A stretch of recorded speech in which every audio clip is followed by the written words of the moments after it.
Every time you shuffle a Rider-Waite deck, you are holding a woman's hand. Almost nobody says her name. Pamela Colman Smith. Friends called her Pixie. Jamaican-born, bohemian, synesthete, occult initiate, the illustrator who made modern tarot look the way it looks. Arthur Edward Waite hired her in 1909. He had the Golden Dawn doctrine. She had the pictures. History kept his name on the box and left hers in the footnotes. She drew the cards. She heard music as color, played piano and painted what the notes looked like.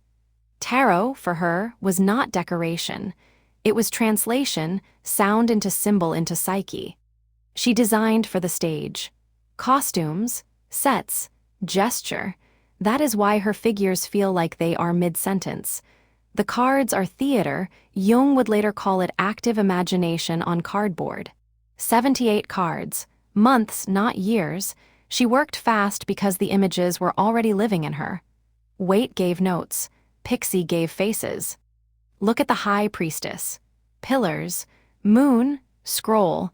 That is not Waite's face. That is Pixie's understanding of the feminine that keeps silence until you are ready. The Empress is body and wheat and Venus. Pixie made abundance look like a woman who owns her appetite, not a pretty allegory for men to explain. Before her, most minor arcana were pip cards, just cups and swords. Pixie put people in them. Every day of your life got a face. That is why the deck exploded. The Lovers is not just romance. It is choice under an angel. Pixie drew the fork in the road as desire, the same fork Jung mapped as anima and decision. She joined the Golden Dawn. In that system, every major arcana sits on a path of the tree, and every path has a planet or a sign. Her pictures are astrology wearing clothes. The moon card is Pisces water and nightmare. Dogs, path, crayfish. Pixie knew the lunar house, the place in the chart where you dream and dissolve.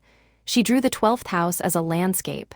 The star is Aquarius hope after the tower. Naked under open sky. Pixie made recovery look feminine without making it weak, water poured back into the world. Waite's book explained the stars. Pixie's lines made you feel them. That is the difference between an ephemeris and a reading, data versus encounter.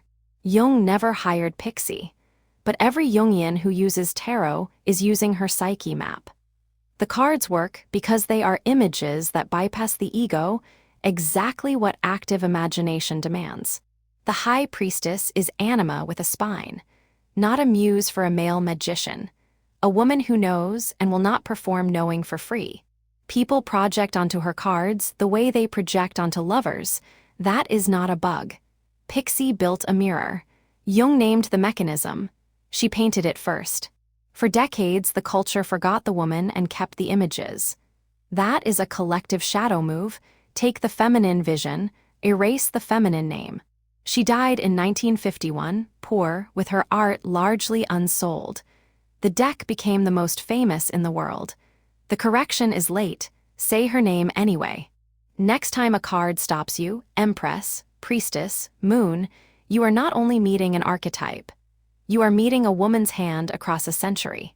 Which card has your face in it, and whose name have you been leaving out?